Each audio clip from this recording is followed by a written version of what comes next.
I swear, those 3 seconds felt like the whole world stopped moving. My daughter Emma was standing under the big oak tree at the park, laughing, spinning, living in her own little bubble of joy. And right behind her, HOA, Karen, gripping a bottle of sulfuric acid, her face twisted with rage like she wasn't even human anymore. I shouted Emma's name, but the wind swallowed my voice. Karen pulled her arm back, and in one violent motion, she threw the acid straight toward my daughter. The liquid cut through the air like a streak of burning death. I felt my knees weaken. I felt my soul tear open. It was heading right for her face, her smile, her life. But at the last impossible moment, Emma moved. A single instinctive step. The acid hissed past her by inches. Inches. And in that horrifying silence, after, I realized Karen hadn't just attacked her. She tried to erase her. Before I take you into the moment that changed our lives forever, I want to ask you something. Which city are you watching from? Comment it below.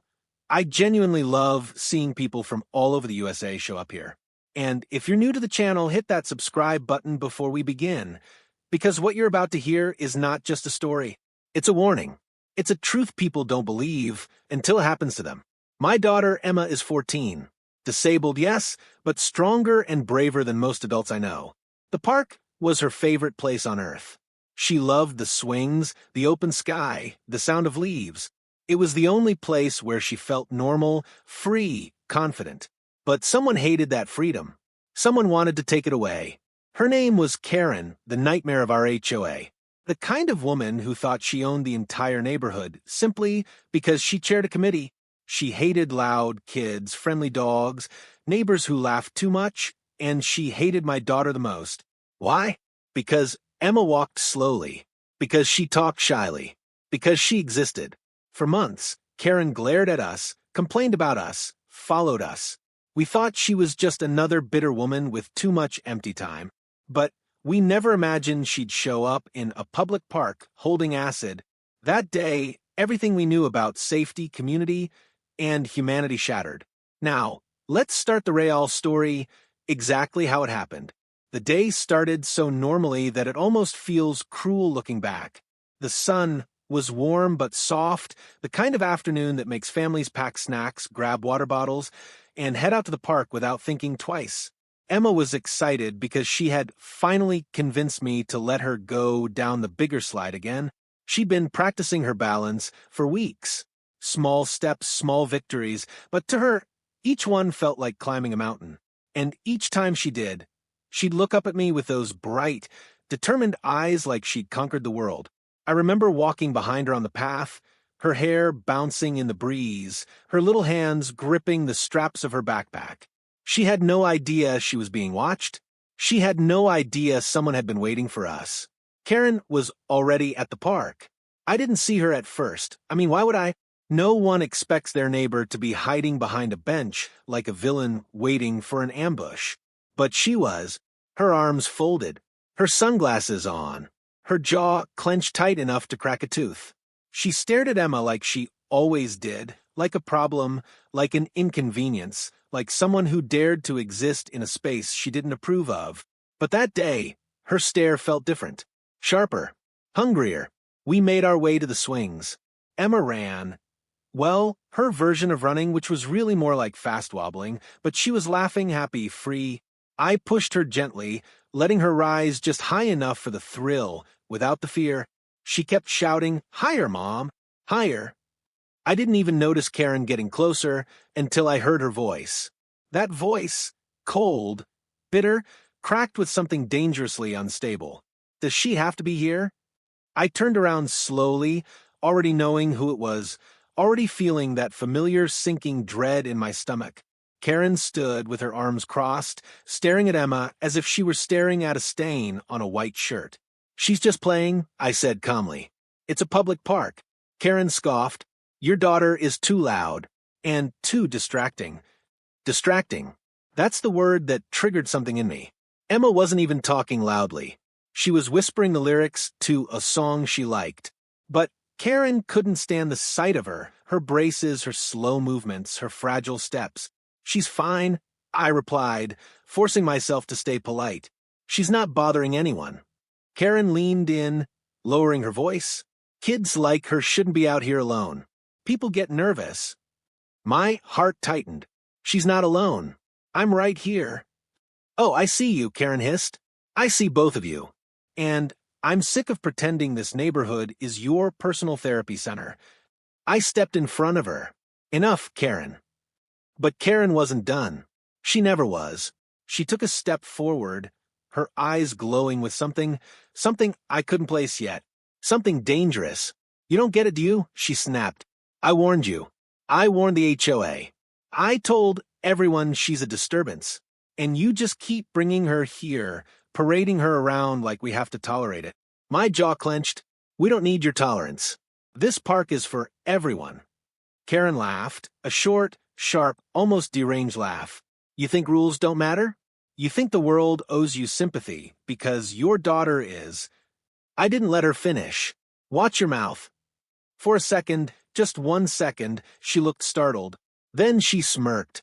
A twisted, evil smirk. I should have handled this sooner. She walked away, but not far. Only a few steps. Just enough to stand under the shade of a tree, where she kept watching us, unblinking, rigid, like a predator studying its prey. I thought she was just being her usual hateful self. Annoying, rude, toxic, but harmless. I didn't know she had something hidden inside her bag. I didn't know she came prepared. After a few minutes, Emma got off the swing. She wanted to go to the slide, the big one she'd been practicing for. She held my hand and said, "Mom, can I try? I think I can do it today." Her courage made me smile. Of course, baby. We walked toward the slides, and for a moment, I forgot Karen existed. I forgot the tension. I forgot the danger. But Karen didn't forget us. She didn't leave. She didn't calm down. Instead, she followed. Slowly, quietly, obsessively. I felt something shift in the air. Something wrong, something dark. I turned around, and there she was again, closer this time. Too close. Stop following us, I said firmly. Go enjoy your day somewhere else. Karen tilted her head. Oh, I'm enjoying everything just fine. She slipped her hand into her bag. For a moment, I genuinely thought she was grabbing her phone. Maybe she wanted to record us. Something she'd done before. Something irritating but harmless.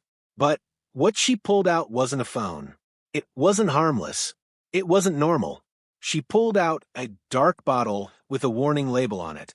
A bottle I recognized instantly. A bottle no one should carry casually in a park. My breath froze.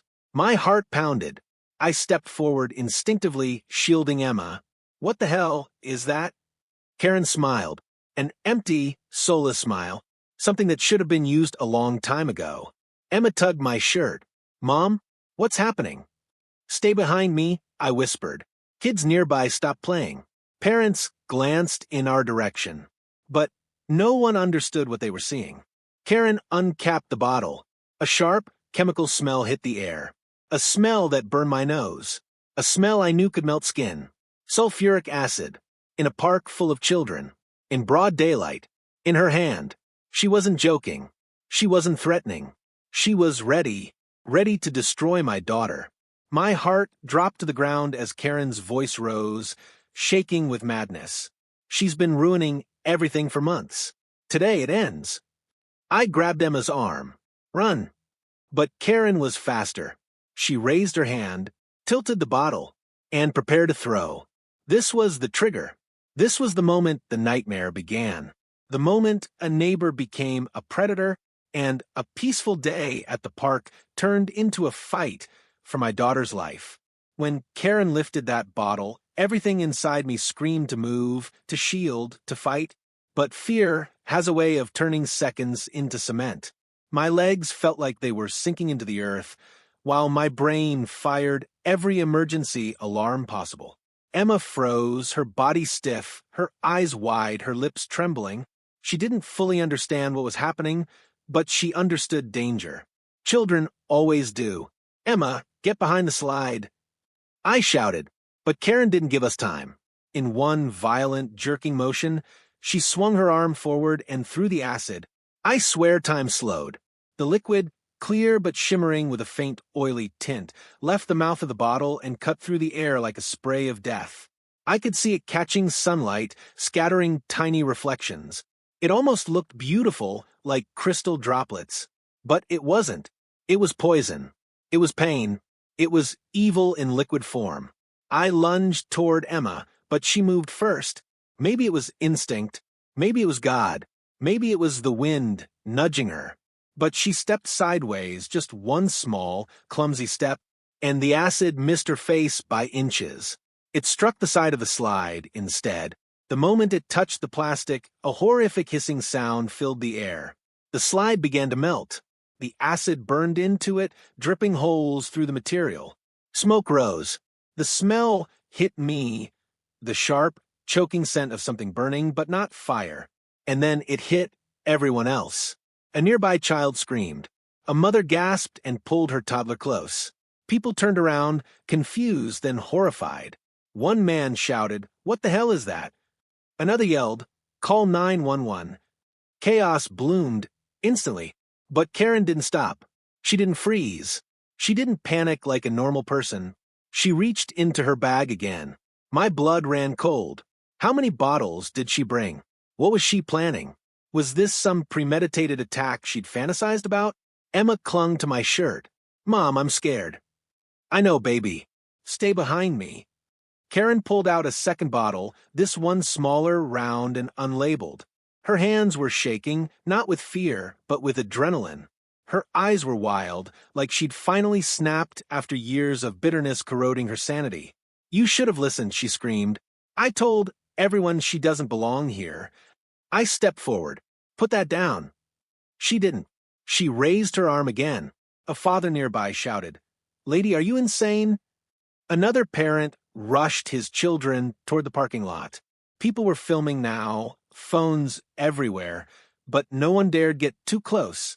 The park erupted into chaos. Children crying, parents yelling, people running, the smell of acid burning the slide. Still, Karen focused only on Emma, like she had tunnel vision, like she didn't see anyone else, like all she wanted was to hurt a child who never did anything to her. I made the hardest decision a parent can make. I rushed toward Karen. She wasn't expecting that. She stumbled backward, losing her balance for half a second, but she didn't drop the bottle. "Stay back," she shouted. Her voice cracked, echoing across the park. "You're attacking a kid." I yelled, "What is wrong with you?" "Everything was fine before you moved here," she shrieked. Before she started ruining the neighborhood, ruining MY peace. I couldn't believe it. Even now, in the middle of a violent attack, she was blaming Emma for simply existing. Behind me, Emma whimpered, "Mom, it smells bad, my throat hurts." The fumes. Oh God, the fumes. I had to get her away before she inhaled too much. "Emma, go toward the benches, away from the slide. Now." She nodded, stumbling backward, still scared, but trying to be brave. Karen saw her moving and lunged forward. She raised the bottle, ready to throw again, ready to finish what she started. I grabbed Karen's wrist midair. Her eyes widened for a split second. She twisted, trying to break free, fueled by fury and madness. "You don't get to hurt her." I screamed. "You don't get to control me," she roared back. Our struggle grew desperate, violent, terrifying. People around us watched, frozen, torn between running and helping. One woman dialed 911 with shaking hands, repeating, "She's trying to throw acid at a child. Please hurry." Karen jerked her arm again. The bottle flew from her hand, spiraling, turning, and hitting the ground with a sickening crack. Acid spilled across the dirt, sizzling, eating into grass, burning a dark patch into the earth. Karen stared at the spreading burn mark, then back at me, rage rising like steam. "You ruined everything," she shrieked. "Ruined what?" I cried. "What the hell did my daughter ever do to you?" But she didn't answer. Instead, she reached into her bag again. I felt my heart leap into my throat. She had more. More acid? More chemicals? More weapons? I didn't wait to find out. I tackled her not out of strength, but out of fear. Fear for my child. Fear for every child there. Fear for what this woman was capable of. We both fell to the ground. She clawed at my arms, screaming like a wild animal. Her sunglasses fell off, revealing eyes filled with pure, unfiltered hatred. "You're insane!" I yelled. "I'm right," she screeched. "She doesn't belong here. I told you." Then she shoved me off with a surprising burst of strength. She stumbled to her feet. Her hair was a mess, her face scratched, her hands trembling. But she wasn't done. Not even close. She spotted Emma near the benches, and her entire body jolted like she'd just remembered her original target. "Emma!" I screamed.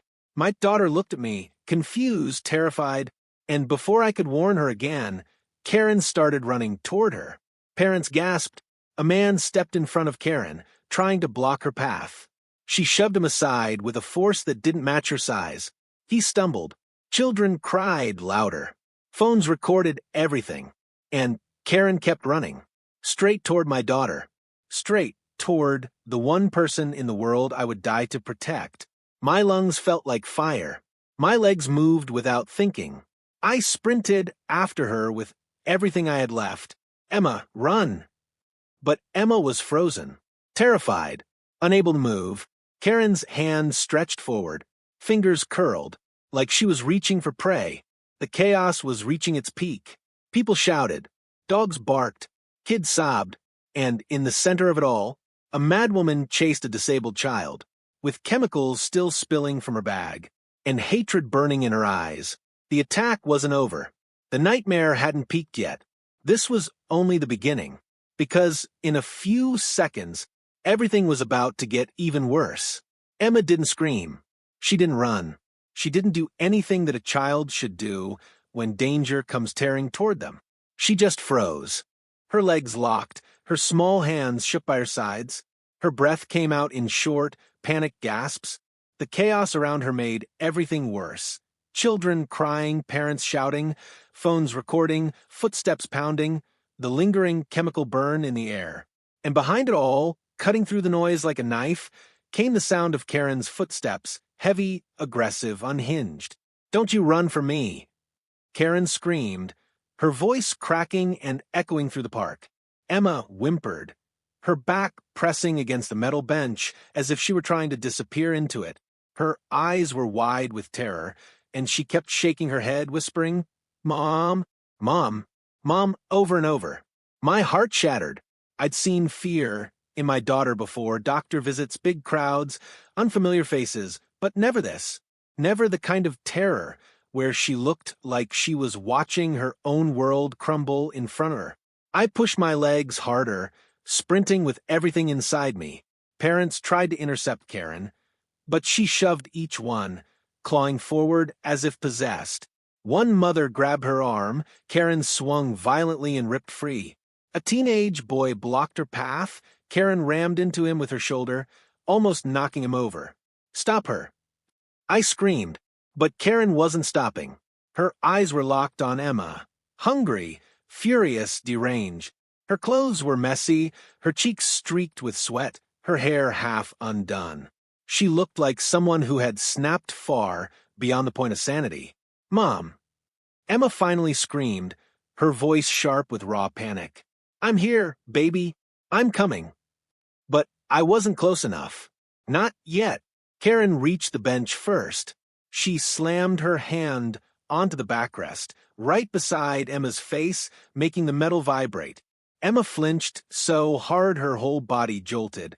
The sound she made, it wasn't a scream. It wasn't a cry.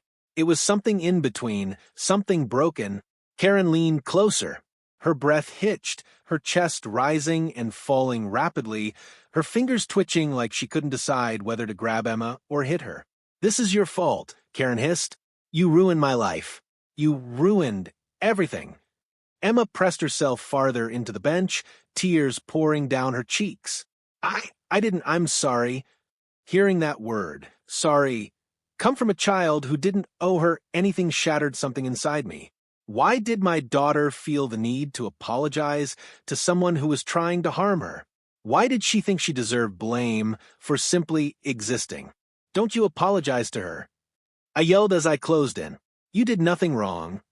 Karen's whole body jerked at the sound of my voice.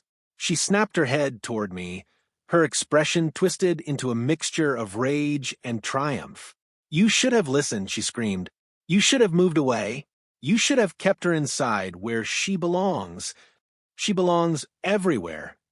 I roared back. She belongs in this park more than you ever will.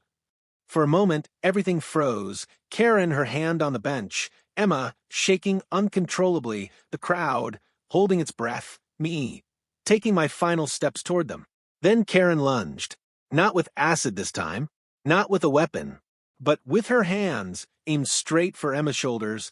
Emma shrieked, curling in on herself. I tackled Karen from the side.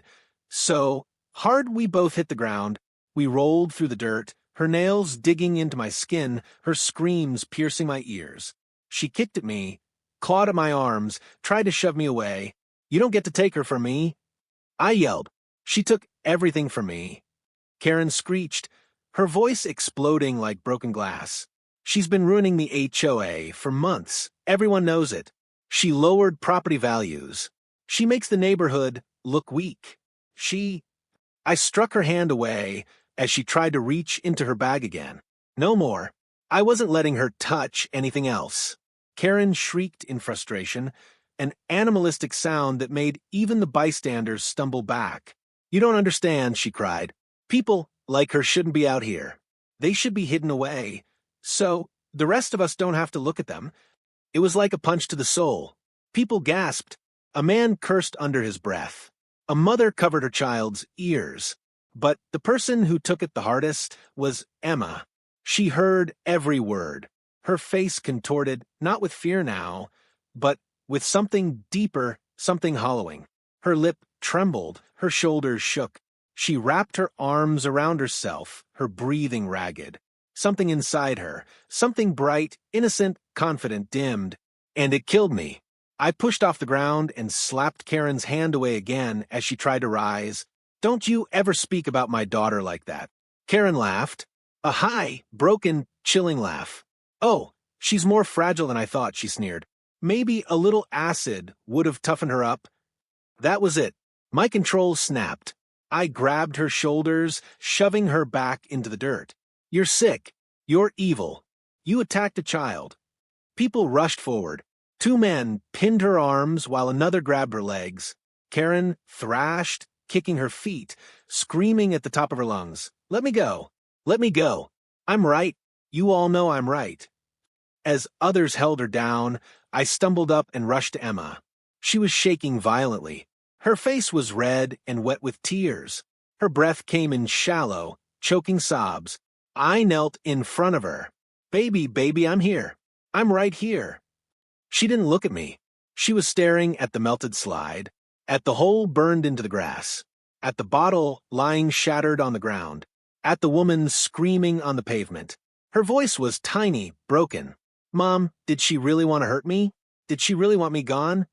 My throat tightened so hard I could barely breathe. Yes, I whispered. But she didn't. She didn't get you. You're safe. Emma covered her ears and squeezed her eyes shut. Why does she hate me? I didn't do anything. You didn't, I whispered, hugging her tightly. You didn't. She's broken, not you. But she still sobbed. She couldn't stop.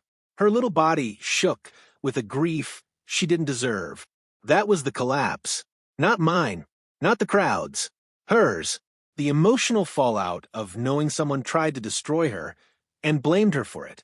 And that collapse would follow us long after the sirens started approaching in the distance. The police arrived within minutes, but those minutes felt like hours carved into my bones. Sirens grew louder, parents pointed toward Karen on the ground, and officers rushed in with urgency once they saw the melted plastic, the burnt grass, and the chemical bottle fragments. Karen was still screaming, kicking, spitting insults that didn't even make sense anymore. She deserved it. I warned them. I'm the victim here. The officers restrained her, cuffed her, lifted her off the ground with force. She didn't calm down. She didn't apologize. She didn't even act scared. She acted triumphant, as if trying to blind or kill my daughter was a victory. When they finally carried her toward the patrol car, Karen twisted her neck around, eyes wild, and shouted at me, "This isn't over. You'll see. Everyone will see what she's doing." Even the officers looked disturbed. Emma broke down again. I held her in my arms, rocking her gently as the ambulance staff checked her breathing, her skin, her lungs for chemical irritation. Thankfully, none of the acid touched her, just the fumes. But even those fumes were dangerous. They treated her carefully, giving her a mask and oxygen, reassuring her she was safe now. But emotionally she wasn't. Not even close. She clung to me, burying her face in my shirt, whispering, "Don't let her come back. Don't let her hurt me again." I swallowed hard and nodded. "She's gone, baby. She's gone for a long time." Except I wasn't sure. Not until I understood what had driven Karen to this extreme. Not until I knew whether she had a history, something the HOA ignored, something we missed. And so, while Emma rested at home later that evening, exhausted, shaken, silent, I started digging.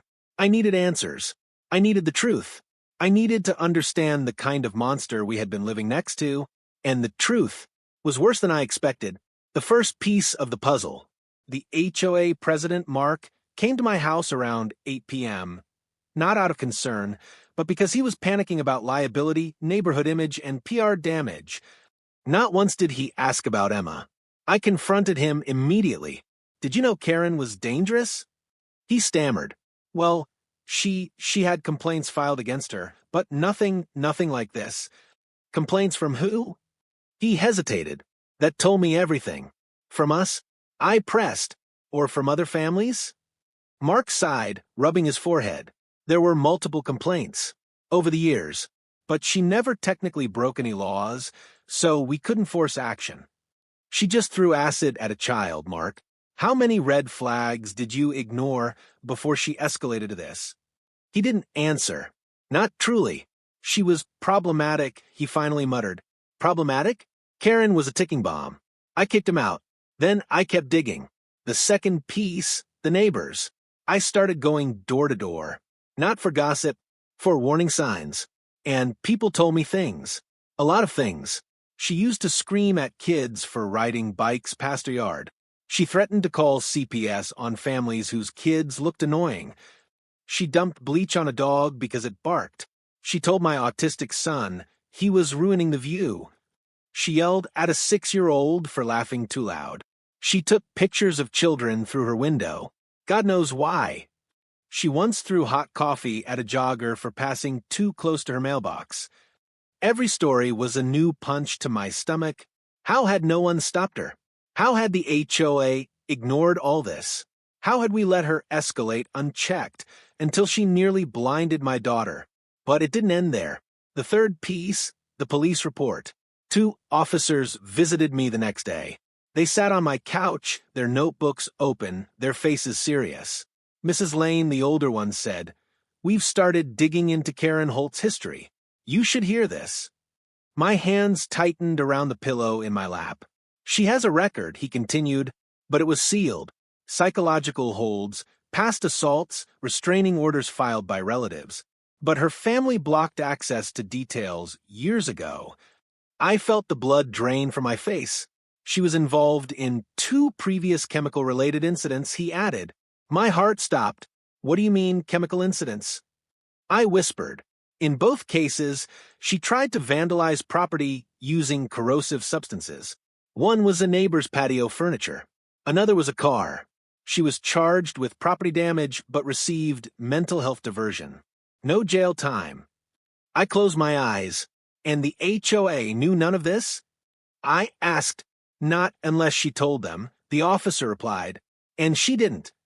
I shook with anger, with fear, with disbelief. "And the acid she threw at Emma," the officer continued slowly, "was industrial grade. Hard to obtain. She'd have to either steal it or purchase it under false pretenses. Meaning, this wasn't sudden. This wasn't impulsive. This wasn't heat of the moment. She planned it. She prepared for it. She came to the park that day with intent. intent to blind my daughter, intent to disfigure her, intent to hurt her in a way that would last forever. My chest tightened until breathing hurt. Why? I whispered. The younger officer looked at me with sympathy. We don't know, but based on her ranting during the arrest, she has a fixation. She believes your daughter represents something she hates. Noise, disorder, imperfection. She sees herself as maintaining order. Order? She tried to melt my child's face. What kind of order was that? I felt myself trembling, not from fear, but from rage so deep it pulsed behind my eyes. The fourth piece, the HOA meeting files. Mark returned the next day, with a folder. A thick one. These are internal HOA notes, he said. Karen attended nearly every meeting for the past 3 years, always with something to complain about. Inside the folder were pages of complaints she had submitted, one after another, all handwritten, all hateful. Child with leg brace should not be allowed in the pool area. Disabled girl disturbs community peace. Mother using child as an excuse to ignore rules. Requesting restrictions on special needs noise. This family does not fit the aesthetic standard. I stared at those pages with shaking hands. She hated my daughter for nothing more than existing differently. 3 years of obsession. 3 years of resentment. 3 years of targeting us. And the HOA never warned us. Never intervened. Never told us how deep her hostility ran. Because to them, she was just a concerned resident. They didn't see the monster forming until she finally snapped in a public park. The realization. That night, after Emma fell asleep curled against me, I sat in the dark living room, silent, still, staring at nothing. My hands were cold, my breath shallow, my body exhausted, my mind spinning. This wasn't random. This wasn't a bad day. This wasn't a misunderstanding. Karen had built hatred like a tower, brick by brick, complaint by complaint, resentment by resentment, until it finally collapsed in the most violent way possible. And the ugliest truth hit me. She would have never stopped, not until someone stopped her. Karen didn't attack my daughter because of a moment of anger. She attacked her because she had been planning it. And that realization changed everything, because now it wasn't just about healing. It was about justice, and I wasn't going to rest until every part of Karen's twisted past came to light, and every single person who ignored the warning signs faced the truth. The night after the attack wasn't quiet. Not for me, not for Emma, not for the neighborhood. Everyone had heard what happened. Some witnessed it, some filmed it. Others whispered through their windows like a crime drama had come to life right on their street. The word acid attack traveled faster than wind, faster than truth, faster than sanity. By sundown, our house felt like a fragile bubble, too quiet, too tense, too full of fear. Emma barely spoke. She held her stuffed dog and sat curled on the couch, staring at the floor as if trying to replay everything, trying to understand something no child ever should. I stayed close, watching her chest rise and fall, watching every twitch of fear that hit her face, watching the shadows move across the walls as the streetlights flickered outside. It felt like the world had shifted, like safety had snapped in half, like innocence had been spilled just like the acid on the ground. I thought the worst was over. I thought Karen was locked away. I thought the next steps would be police statements, court hearings, medical checks, and slow emotional recovery. But the real confrontation, the one that would tear the last layer of illusion away, happened later that night. The first sign something was wrong. It started with the doorbell. A single, sharp ding. Then another. Then rapid, frantic ringing, like someone was slamming their finger into the button. My heart jumped. Emma jolted violently, gripping my arm. "Mom, don't open it. Please don't." "I won't," I whispered, already grabbing my phone. "Stay here." I walked to the door, my feet silent, my breath quietly measured. I peeked through the peephole. 3 people. Not Karen, but 3 HOA board members, including Mark, holding a folder under his arm. My stomach dropped. I opened the door only halfway. "What do you want?" They looked nervously at each other, like no one wanted to speak first, until finally Mark cleared his throat. "We need to talk. It's urgent." "About what?" I asked coldly. "About Karen," the woman beside him said. "About the consequences. About potential damage claims." I almost laughed. Damage claims? A woman tried to blind my child, and they were worried about paperwork. Not now. I moved to close the door.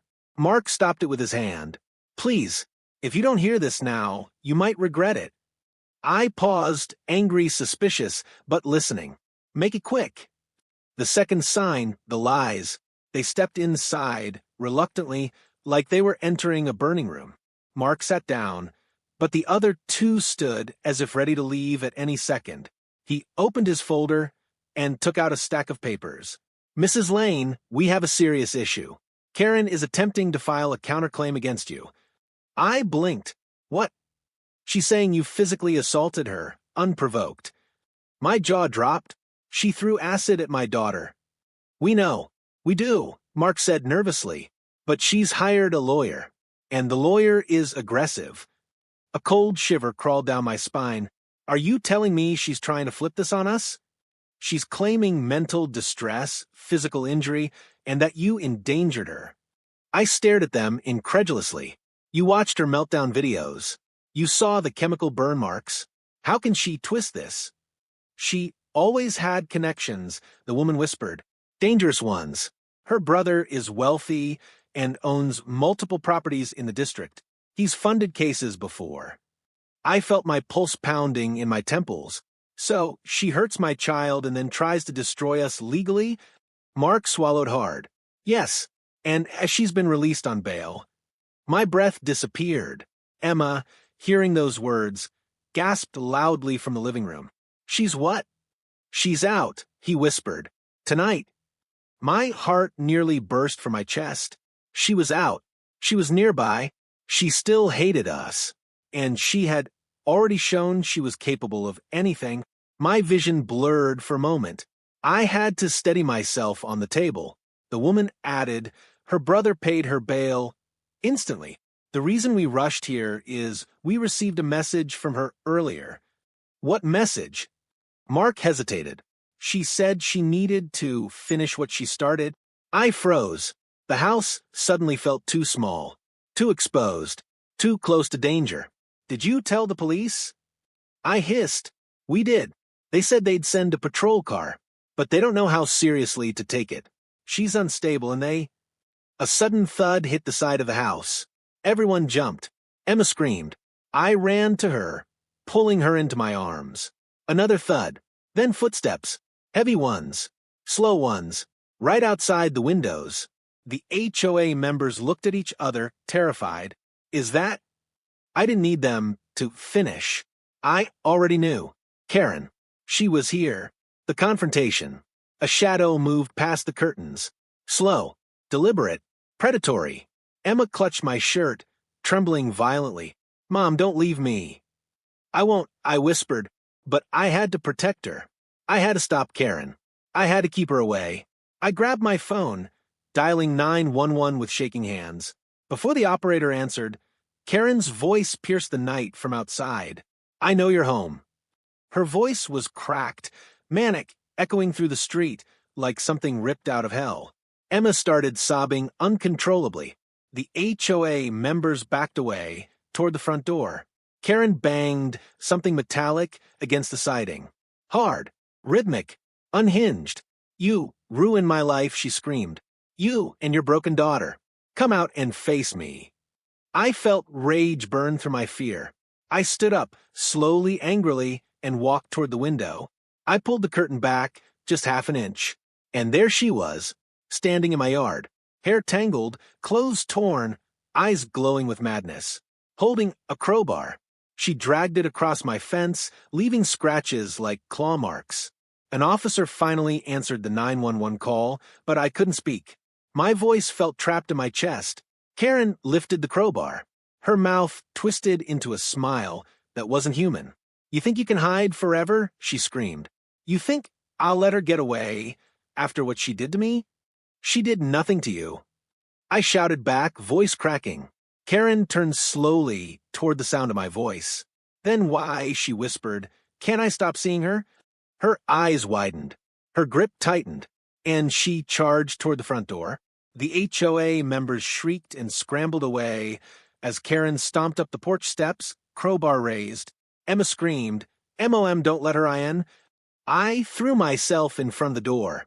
Karen's first strike hit the door, so hard the wood splintered. The second hit cracked the frame. The third shook the entire house. "Let her out!" Karen screamed with each strike. "Police are on the way!" I yelled. She slammed the crowbar again, screaming like a banshee. "I'm not leaving until she's gone." Then, red and blue lights flashed across the windows. Sirens roared.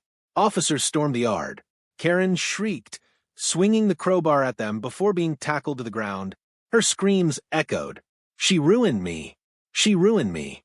She ruined everything." It took 3 officers to restrain her, and as they dragged her away, kicking and screaming, she kept her eyes on me. On Emma. On us. "You'll regret this," she hissed. "You don't deserve her." Then she was shoved into the back of the police car.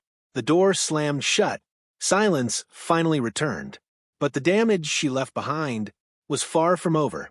The night Karen was dragged away screaming was the night everything changed. Not just for us, not just for the neighborhood, but for the entire HOA board, the police department, and everyone who thought Karen is just dramatic. No, she wasn't dramatic. She was dangerous. And now the whole world knew it. But danger doesn't disappear overnight. And trauma doesn't fade as quickly as flashing police lights. Emma barely slept.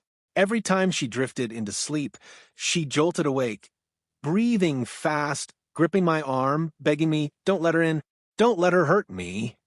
I spent the entire night holding her, whispering that she was safe even when I didn't feel safe, even when I double-locked the doors and left every light on in the house.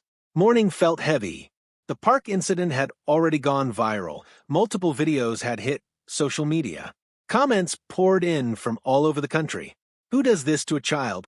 Lock her up forever. This woman is disturbed. That little girl did nothing wrong." And then more footage from the night confrontation appeared. Someone from across the street had filmed Karen smashing the crowbar against her door. That video spread even faster. By noon, several news outlets had picked up the story. We didn't ask for attention, but attention arrived anyway. And this time, it worked in our favor. The investigation begins. 2 detectives visited again, Detective Rowan and Detective Miles, both looking more serious than last time. "We need to talk," Rowan said as he took a seat on our couch. Emma sat beside me, clutching her stuffed dog, listening quietly. Rowan cleared his throat. "Karen Holt has been officially charged with multiple felonies. This includes assault with a corrosive substance, attempted aggravated battery, attempted assault with a deadly weapon, stalking, harassment, and trespassing." My chest tightened, but this time not with fear, with relief. And he added, "Based on her behavior last night, she is being transferred to a psychiatric facility for evaluation." The judge denied bail this time. Emma leaned against me, letting out a breath she had been holding for hours. But Detective Miles wasn't done. "There's something else," he said. "Something we discovered during our search of her home." He opened a folder. Inside were dozens of pages. Photos, notes, lists, maps. It wasn't random. Karen had been watching us, tracking us, documenting us. My stomach twisted as he laid out the evidence. "She kept a log," Miles explained, "a detailed record of your daughter's movements. What time she left the house, what time she came home, when she was at the park, when she used the community pool. She even wrote comments next to each entry, cruel, hateful comments." I covered my mouth, my eyes burning. Emma looked up at me fearfully. "She watch me?"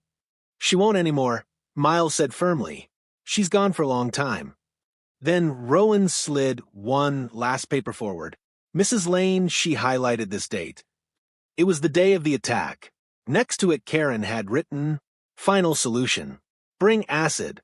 End this." Emma squeezed my hand so tightly it hurt. They continued, Her family has been contacted. They claim they never knew she'd do this. But her brother is being investigated for providing funds that allowed her to purchase dangerous materials. Good, good. Let every stone be overturned. And the HOA? I asked. Rowan exchanged a look with Miles. That's complicated. I raised a brow. Complicated how? Miles sighed. They hid complaints. Dozens of them. Other parents reported Karen's behavior. They downplayed it, ignored it, erased records to avoid lawsuits or bad reputation. I felt my anger spark again. My daughter almost got burned alive because they wanted to avoid bad reputation. Rowan nodded slowly. They're facing legal consequences too. Finally, someone would hold them accountable. But the biggest shock came when Rowan added, and Mrs. Lane, one of the neighbors, came forward. She said Karen wasn't acting alone. My heart dropped. What? He nodded. Karen had friends on the HOA board, people who encouraged her complaints, people who validated her delusions about neighborhood aesthetics. They're currently being investigated. So Karen wasn't just a lone wolf. She was fueled, enabled, emboldened, and now everyone who fed that monster would face justice too. The courtroom revelation. Weeks later, we stood in court. Emma held my hand as we walked past reporters, cameras, microphones, but I shielded her, keeping her head down. Karen was brought in wearing a psychiatric restraint suit. Her hair was messy, her eyes sunken, but her expression, she smirked. Even after everything, the melted slide, the screaming children, the crowbar attack, the evidence logs, the viral videos, she still smirked like she was the victim. But that smirk vanished the moment the judge began reading the charges. Her eyes widened, her shoulders tensed, her breathing quickened. She wasn't untouchable anymore. She wasn't protected by HOA politics or her wealthy brother. She wasn't the loudest voice in the room. Here, she was just a criminal. And the judge wasn't gentle.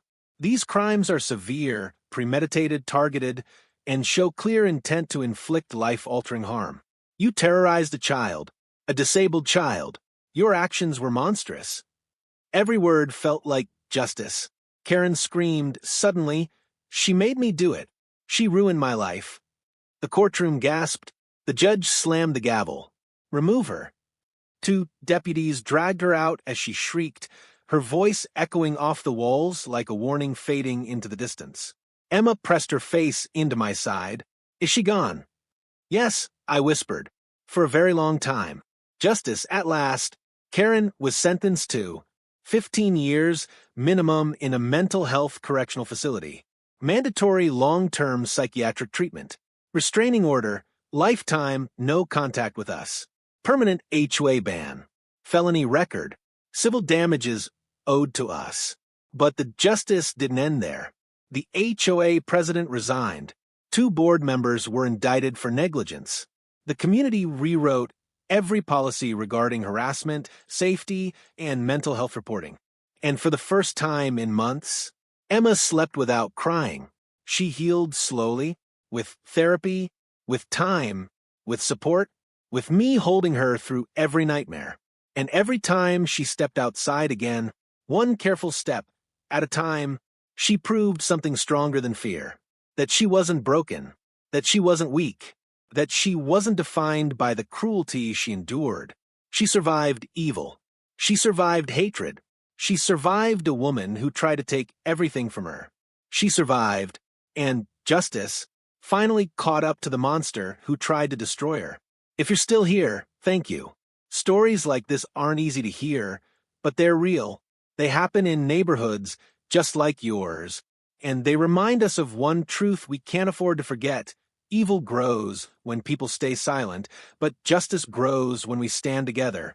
My daughter survived because strangers spoke up, because people cared, because the truth finally came to light.